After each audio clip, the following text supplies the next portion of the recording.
Hello, everybody. Hello, hello, hello. Happy Saturday. Um, I am trying to figure out what to do with this creative energy that I have. I don't have time to write another book, and I feel like books have become almost a niche market. Like, there's people that like to read and will buy a book, and then there's people that won't. But at any rate, I feel like I need to use my platform on YouTube to cover some of the things that it would take me too long to say in stories on Instagram and Facebook because it's only like 60 seconds and then I have to keep hitting the button and then I got like what looks like a trail of ants going across my stories thing on IG. So anyway, it's been a long time since I've updated this channel. And a lot has happened. The last videos I think I posted were along the lines of fitness and working out, my journey with my body transformation and getting skin removal surgery, aka a tummy tuck, and kind of how I was rebuilding my strength and stamina post surgery because full recovery before I was cleared to like do anything was about 6 weeks, and that was light cardio.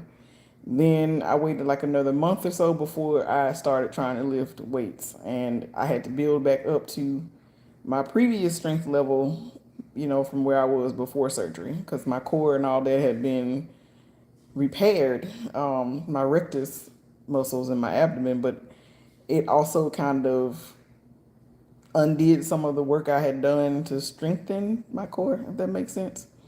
And then sitting and laying for extended periods of time obviously contributed to that.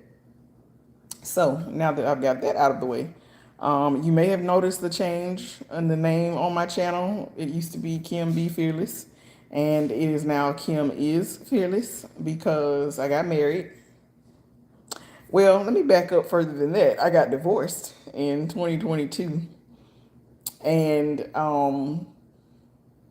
I started grad school that year, and I had gone through another rebirth, transformation, spiritually, a spiritual awakening, if you want to call it that, a level up. Like the title of the book that I recently completed, Phoenix Rising. I had risen from the ashes of my former life once again as this new person who is now trying to navigate life based on choices she made over 20 years ago, over 30 years ago, actually. So, my former spouse and I had attempted, I'll say, to adapt to the changes and remain married. That was always my goal, but that did not work out.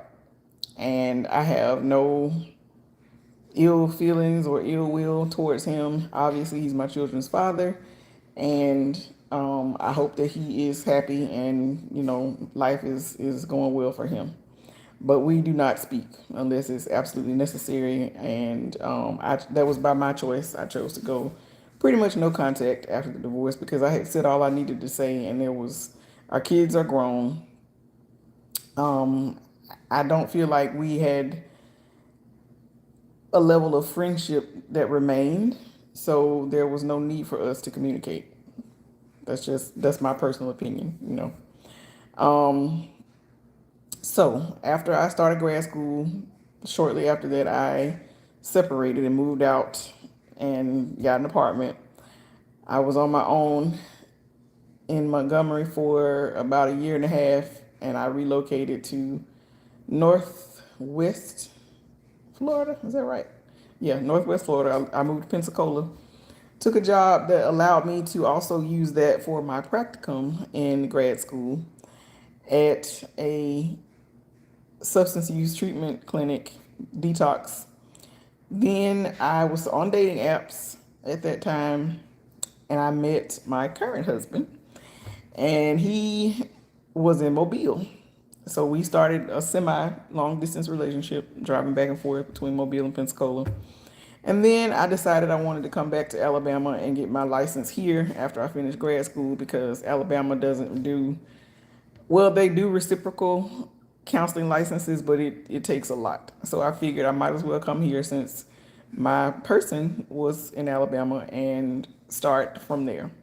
So I was able to find a job eventually.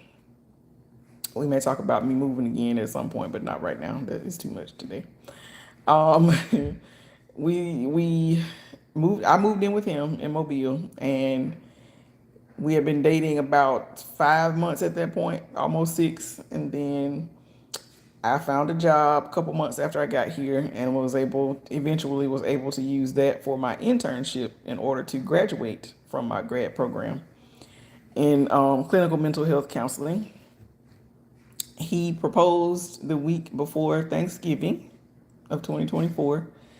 And because let me back up. We met in December of 2023, about 2.5 months after I had relocated to Florida. And I moved in with him summer of 2024. We got engaged November of 2024, and our wedding was June of this year. So we've been married about 2 months now, and we have a home now. We bought a home, and I'm working. I've changed jobs again, still in substance use treatment, but in a outpatient clinic, medically assisted treatment. So that means that people come to where I work for medical assistance with maintaining their sobriety. Um, and I am also trying to figure out the next steps as far as obtaining my license. I graduated from my clinical mental health program in May, and it's been quite the journey. We had a lot of life happen in a few short months. I graduated, well, I started a new job May 5th, I think. Graduated that following Friday, May 9th. We closed and moved into our home May 30th and through June 2nd, my birthday weekend, because June 2nd is my birthday. And then we got married June 21st. So yeah, we're settling down and settling into a little calmer pace of life. So this is also a health update now that I've caught you up on life. Health wise, I started having issues in early 2024. Um, at first, my balance was very bad. I could not like walk straight for some reason, and I had these orthotics that I was wearing in my shoes, some arch supports. I had to take them out in order to be able to walk straight. Then I started having issues with numbness and tingling in my toes, which aggravated the balance issues because when your feet can't feel the ground, it's very difficult to walk and maintain a normal steady gait. So I was, new to Florida still. I had not had an appointment yet with my new primary doctor. So I decided to wait and talk to him about that at my first visit. Um, I won't go into the way women who look like myself are treated in the medical community, but let's just say he was very dismissive. When I explained what was going on with my back and the issues I was having, I think he may have asked me if I had any back problems before, and I said yes. And so I talked about what happened at that time, chiropractor, physical therapy. He asked me if I wanted to do physical therapy again. I said yes, and he sent me. There were no X-rays, no MRIs done, none of that. To which Babe, that's my nickname for my husband, was not happy. He was like, how can he just send you to physical therapy and he didn't do any x-rays, run any tests, no nothing? Like, how do we know physical therapy won't make it worse? And I kind of at that moment agreed with him, but I was still and still am recovering from complex PTSD. So challenging authority and um, advocating for myself can be difficult sometimes. And it's not that I don't want to do it, it's just like it doesn't occur to me in the moment sometimes. That may or may not make sense, but that's just the best way I can explain it. So some months go by. I start to have more issues. Finally ended up needing to buy a cane because the chiropractor I was seeing here in Mobile, I was telling him about my balance issues and how sometimes it was difficult for me to go upstairs if there was no handrails and stuff like that. And he suggested, it might not be a bad idea to go ahead and purchase a cane. And I bought it like in the middle of the day one day before I went to work. I had stopped at a Walmart to get my prescriptions or something, and I was like, let me just go over here and look. So I bought a cane. Went to work and used it because at that time I was working a job. I went in around 11 and got off at 9 at night. I worked 10-hour shifts, so I worked 4 days a week. And usually, Babe was already going to work by the time I left home. And we didn't see each other until I got back home from work around 9:30, 10 o'clock. And the night I walked in with that cane, his face dropped. It was like somebody had punched him in the gut. And I realized that him seeing me with the cane was hard. And he immediately wanted to know if I had been honest about how I really felt. And I explained that it wasn't that I was hiding anything. My balance was at a point where it was dangerous sometimes for me to not have a cane. Like the building I worked in, even though it was a treatment center, it was a residential treatment center, it had been a assisted living previously. So there were handrails in all the bathrooms, down the hallways. And sometimes I would have to use them because I would be walking and like stumble, and it was scaring the clients because they were thinking they were going to have to try to catch me. So I was like, let me just get this cane and start using it, and it better safe than sorry type thing. And so we talked about it, and he was like, but you've been going to the chiropractor and you don't seem to be getting better. And I ended up getting marketplace insurance because the treatment center I worked for was a nonprofit. So they didn't offer group health coverage. So the marketplace insurance that I had was basically a step below or above, depending on how you look at it, Medicaid or Medicare. Because in Alabama, you have to be disabled to get Medicaid. I think that's right. Or you can be a child, or they will pay for women's reproductive issues like birth control and stuff like that. But you don't get like full health coverage unless you're disabled. So this particular insurance didn't cover a whole lot. Like it was good for like my primary care visits and for me to get my basic prescriptions and stuff like that. But when it came to like major health stuff, surgery, diagnostic testing, it was always a hassle. So I wasn't really able to do anything as far as see a bunch of different specialists and have it cover the fees and the testing. So long story short, the nurse practitioner I was seeing referred me to a pain management clinic at my request, but they turned out to be outside of the insurance network I was in. So I did not keep that appointment. I ended up going to a neurologist because they had tried to refer me to the local teaching hospital, USA Health, and they were so slow about sending over referrals, and then the clinics and offices contacting me to actually schedule an appointment that I just got tired of waiting. So I called a different neurosurgery practice and made an appointment there. The doctor there was very knowledgeable. He was older. He was America was not his country of origin, but he knew his stuff, and he basically did a full exam, gave me his opinion, and then scheduled me for an MRI, which they did at their clinic, their office. I had the MRI about 2 weeks later, and I'm thinking it's going to be like a week that they'll call me. No, somebody from his office called me the day after the MRI and was like, we need to get you set up to come in. So, well, I think what happened was she actually told me over the phone. I can't remember. That was back in February. So anyway, I got a copy of the results, the report, and a DVD of the actual MRI video to take with me, and he referred me back to USA Health. So I went and had an appointment with them. They looked at the MRI video and the report and wanted to schedule me for surgery. He said he needed to do fusion on my T8 and T9 vertebrae. And we set the date. I went back to my primary office for blood work. They wanted to make sure I didn't have any clotting issues. That turned out to be a whole thing because of incompetence at that office. And when I was thinking that maybe I needed to reschedule the surgery and try to work out a way to do it where I was leaving my old job and starting this new one, it would fall like in that gap. And in the process of me trying to reschedule the surgery, I was informed that my insurance had declined the pre-authorization. So there would be no surgery.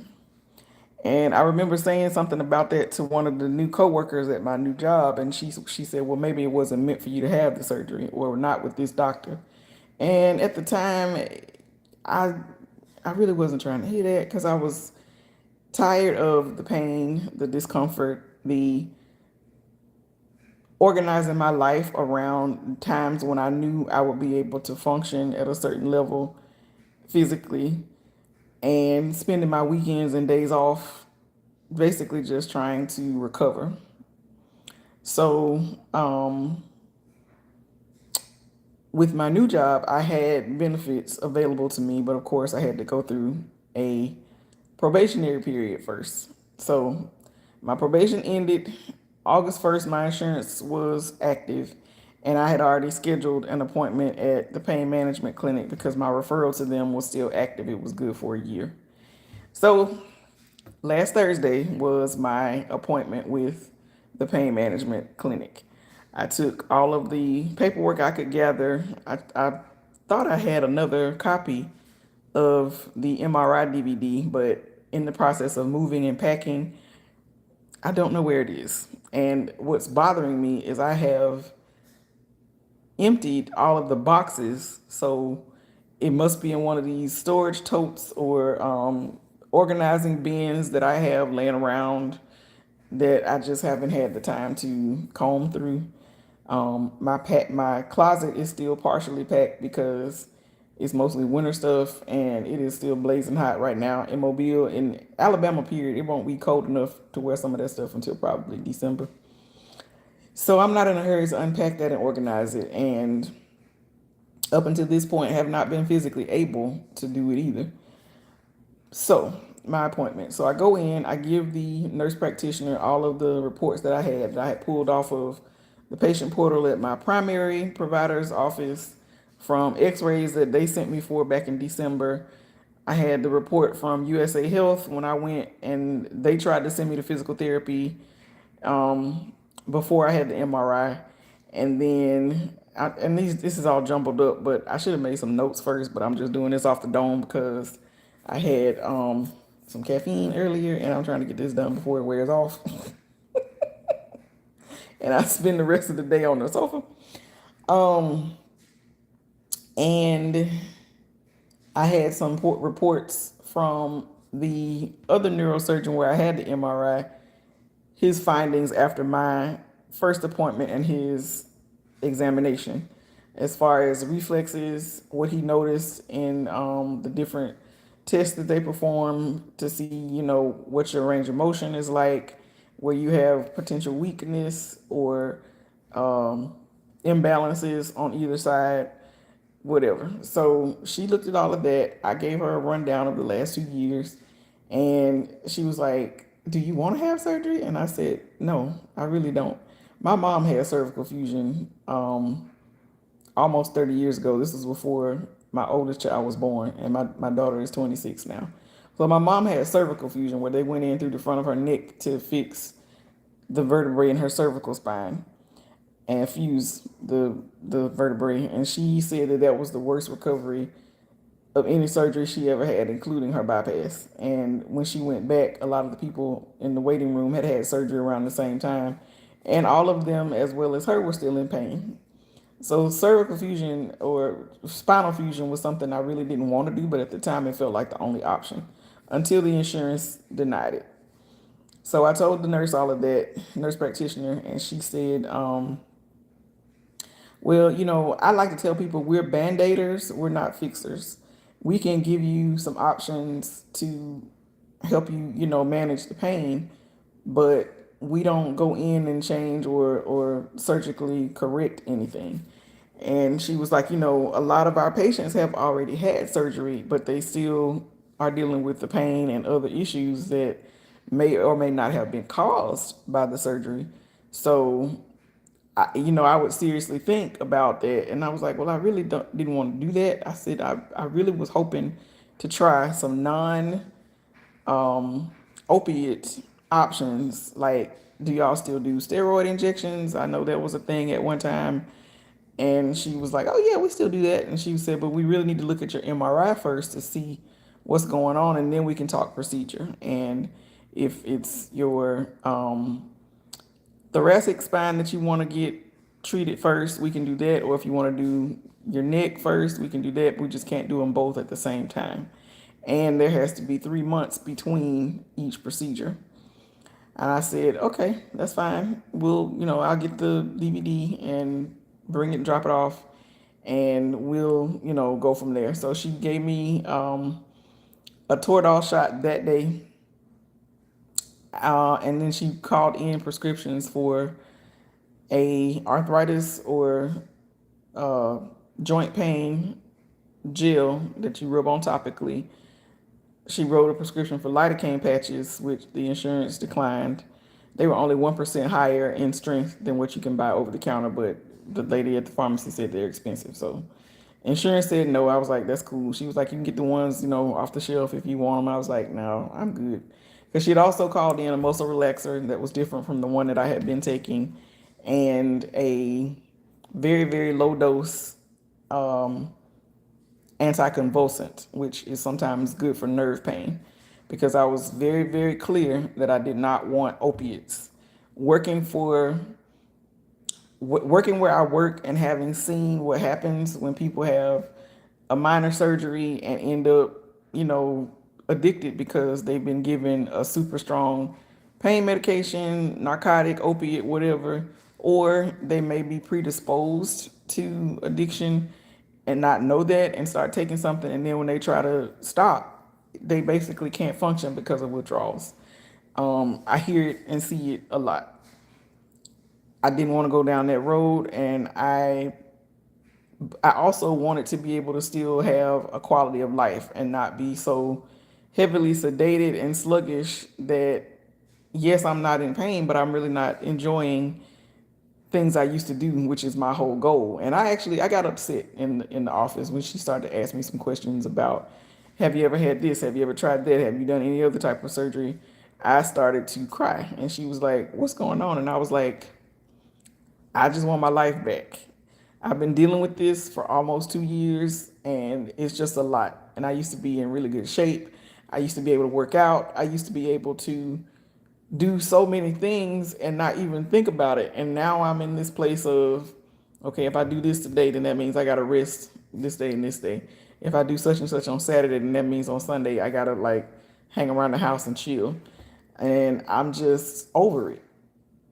And she said, and she validated my feelings, and she did not make me feel like I was being unreasonable or asking for too much the way some medical people have done in the past. And she basically told me, we're going to figure this out. We are going to get you better. And then we, going forward, once we look at the MRI, then we can talk procedures and options and give you our suggestions and recommendations. So I have an appointment to go back in a month, and she told me as soon as I get the MRI DVD and drop it off to them, they can schedule the first steroid injection procedure, and probably before the end of the month. So I picked up my prescriptions Friday because I dropped them off late on Thursday, and I figured they were probably going to have to order something. That's just the way it goes. And they did have to order the pain gel that she gave me, the pain relieving gel. So I came home, and that Toradol shot kind of took the edge off a little bit, just a little bit. And I think I took a muscle relaxer that I already had. I had been taking Flexeril just when I really, really, really needed it, because I had noticed that if I took it like every day or every other day, because it's a muscle relaxer, it will cause other issues, reflux, because there's a muscle that closes off your stomach, um, constipation, because most of your digestive tract is muscle and it needs those muscle contractions to move waste through your body and out. And so I was like, I'm just not gonna, this is not gonna work. I got enough issues going on. I'm not trying to add to it. And then, um, the first night, like Friday, was yesterday, I picked up my prescriptions and came home from work, took them and laid on the sofa thinking that I would start to feel some relief. Not right away. Not right away. I also had signed up for a free program through my insurance at work called Hinge Health. And when you do so many workouts or stretching sessions, they send you free stuff. So I had gotten some resistance bands. Um, I had gotten a little stand to prop my phone on while I did the exercises, because they have that technology that tracks your body movement and your joints. Um, and then when I finally made it to 8 sessions, they sent me a very small wireless TENS unit. And I'm actually wearing that right now on my back. Um, and it has helped. I do notice a difference when I use it, but as soon as I turn it off and take it off, obviously, the discomfort comes back. So I've been rambling on about that for almost 30 minutes. That's the life and health update.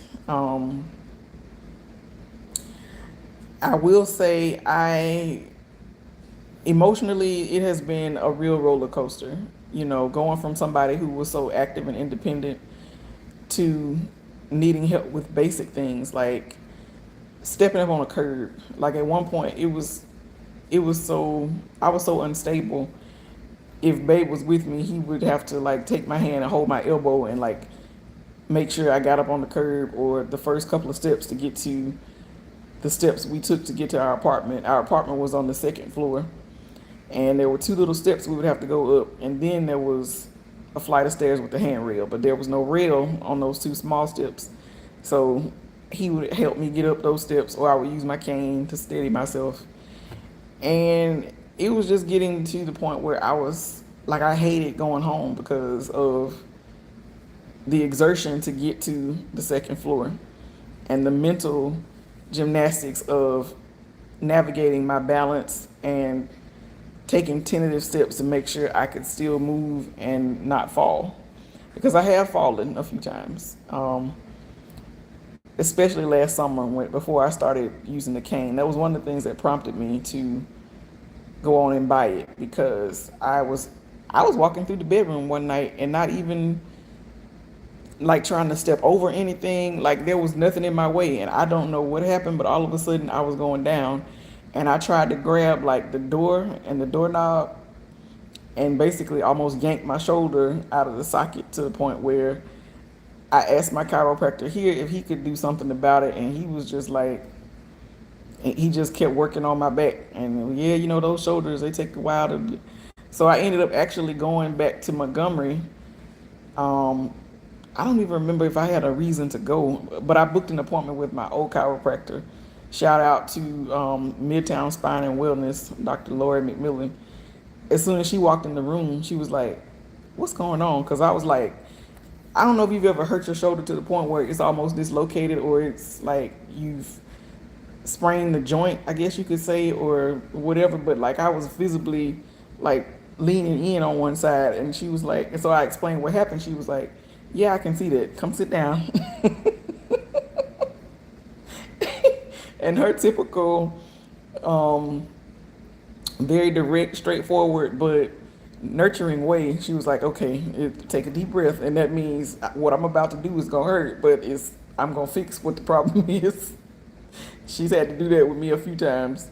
So after that, it got better, and then she was more concerned about how I was walking because I was still using the cane at that point, and she had done some different adjustments, and then asked me to lay face down on the table for a while, and she used some blocks to kind of elevate one of my hips a little higher than the other. And she asked me if they had ever done that at the chiropractor I was seeing in Mobile. I was like, no, I've never seen them do stuff like that. They do a lot of the break table, when they hit you and the force makes the table drop. But that's the extent of like the old school type of stuff that they do. So she gave me the name of a man here that she knew, a colleague. And at that point, I really didn't have any more money to invest into chiropractic because my insurance covered some of the treatment, but I still had a copay every time I went to the chiropractor. And I was at that point getting to where I was just over it in general. Like, I didn't feel any better when I left. I didn't notice much of a difference in the days after. And on top of my copay, he wanted to do some other stuff like traction or decompression that my insurance did not cover. So it was like $50 a pop every time I went, and I just could not keep spending that kind of money because my job, like I said before, was a nonprofit, so they weren't paying me the big bucks, and I was still bachelor's level because I was finishing my master's. So anyway, but yeah, the chronic pain, like I understood it from a clinical standpoint as a student of psychology and mental health counseling. This was my first lived experience with it. Even though I had watched my ex go through it, it makes you depressed. It makes you anxious because when it's time for you to get up and move or change positions, you start to subconsciously anticipate pain and discomfort. So it makes you not want to move, not want to get up, not want to change positions. Like even just turning over in bed would be extremely painful sometimes. And then it got to where I could only sleep on my back because of whatever is going on in my thoracic spine. The instability made it uncomfortable for me to lay on my side. And I still do it sometimes just to try to give my back and my other side a break, but I can feel it when I turn over. It's like you've had a hose kinked and now the feeling or the sensation is coming back. So think pins and needles like times 100 or throbbing sensations because it's like if you've had dental surgery or a tooth or cavity or whatever, and when they talk about it coming back to life, that's the sensation, and it will literally feel like it's whatever it is, it's just gonna fall off or fall out the way it throbs. So I'm still dealing with that to some extent. When I go back at the end of the month, or if when I go in for the steroid injection, um, they may do an adjustment on the medication they gave me because, like I said, it's a super low dose. It's like 100 milligrams, and I can take that like twice a day. But I believe this particular medication, I know for a fact, it goes up to 800 milligrams. So I obviously have some room to adjust if I need to. But for right now, I'm trying not to completely deaden myself. I just use it as what it's meant for, and that's management. And that means when I'm at the point where I'm about to cry because I'm so frustrated or uncomfortable, that's when I'm like, okay, let me put on the TENS unit. Let me take a muscle relaxer. Let me lay down and watch a movie or take a nap, But sleep sometimes is not the only way to forget about it because I'm uncomfortable in my sleep sometimes now. So anyway, yeah, emotionally it's been a roller coaster. But my husband is supportive, attentive. He checks in frequently throughout the day to make sure I'm good. And you know, I feel like it's unfair to him because he never got to see the version of me that was super active and able to do and go and enjoy, because when we started dating, like the beginning of our dating relationship is when I started having problems. So that meant there were certain activities we couldn't do if it involved a lot of walking, like if it was a long way from where we were able to park to whatever we wanted to go do, then that had to be considered. And he is not the type to want to drop me off like at the door. he likes to walk with me and make sure I get where I'm going safely. And it's been a challenge because I feel like I'm cheating him sometimes and not able to be. I don't know. It bothers me, but it doesn't bother him. He's told me several times, when he decided that we were in a committed relationship and we agreed, to be exclusive. In his mind, he was he was ready for whatever that involved and that entailed. And if it meant that I wasn't able to do certain things, that didn't mean that he was going to give up on me or our relationship. But I can say that he does push me a little bit sometimes if he feels like I can do something. And then he'll remind me, like if I have an uncertain look on my face, then he'll say, "I got you. I'm not gonna let you fall," or we were almost there. You can do it," type thing. He's very encouraging, without being belittling or condescending. Um, and I'm really grateful for that.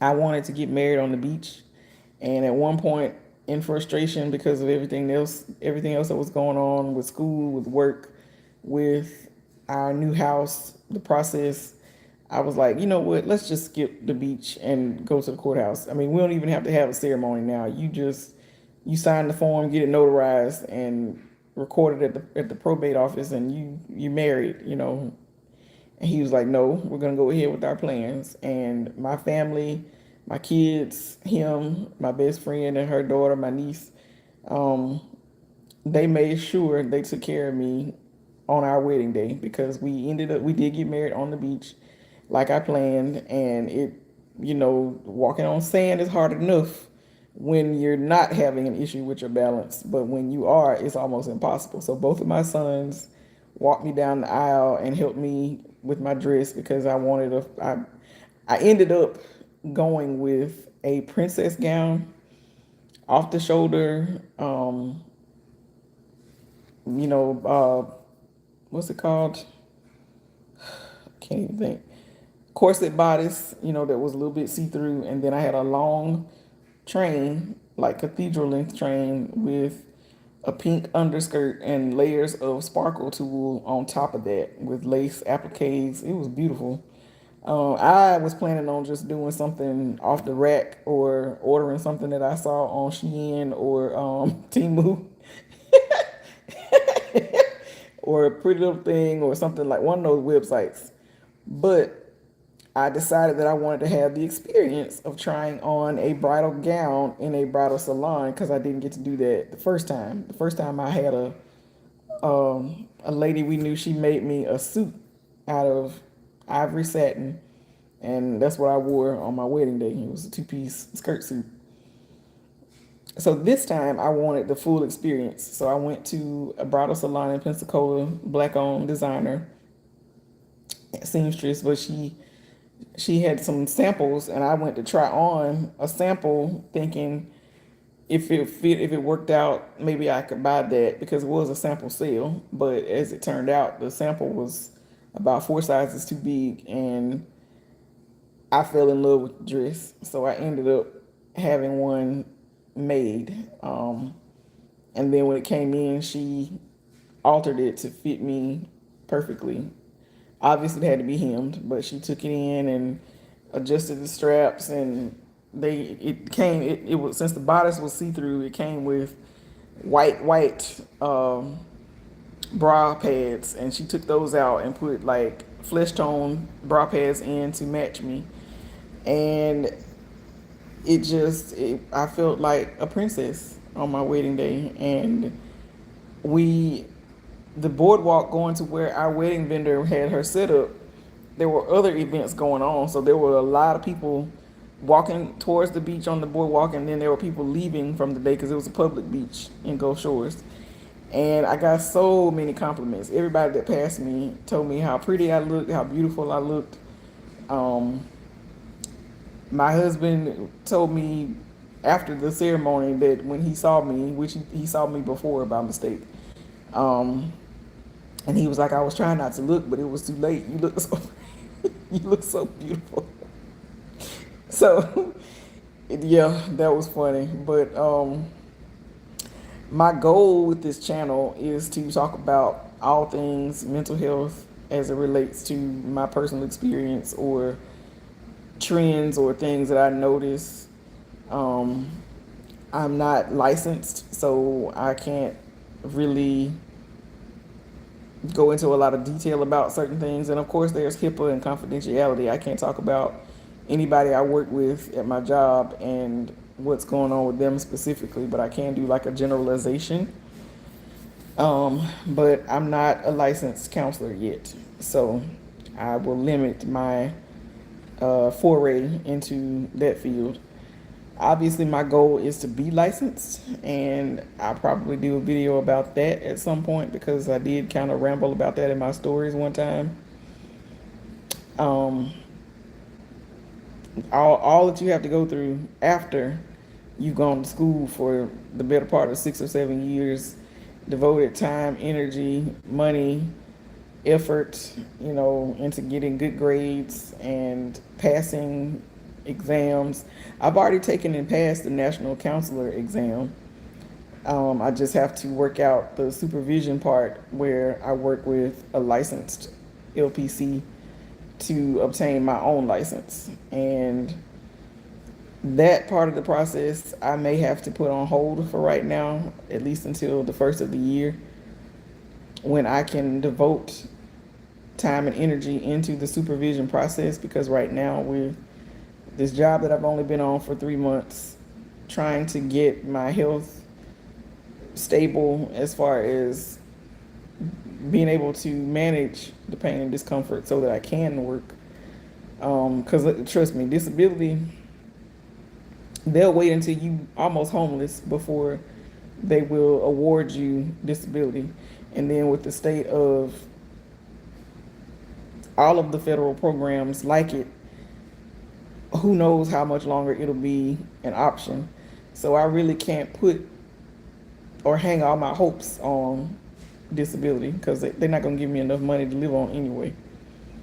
Everybody I know that gets it, unless they're also getting like a military disability, it will be the equivalent of one paycheck. And most people get paid more than once a month, unless you're a teacher or something like that. So, yeah, that's that. I'm about to go finish a couple things I need to do, like house maintenance wise, and then I'll be chilling for the rest of the day. But I'm looking forward to interacting with you guys on here, and I'll still be active on social media, of course, and probably post clips of these videos. But yeah, thanks for hanging out with me. It's been over 40 minutes. I figured it was going to be long because it was an update. If you stayed for the whole thing, thank you. Bravo, kudos to you. And yeah, I may do some shorts from time to time just to get something out of my head and come back to it later. Because my day can get away from me and I don't want to forget it. So anyway, yeah, but subscribe, share if you feel inclined, comment below, let me know if anything I said resonated with you or if you've been through it at some point. I want to hear from you guys, and I'll check in with you later. Bye.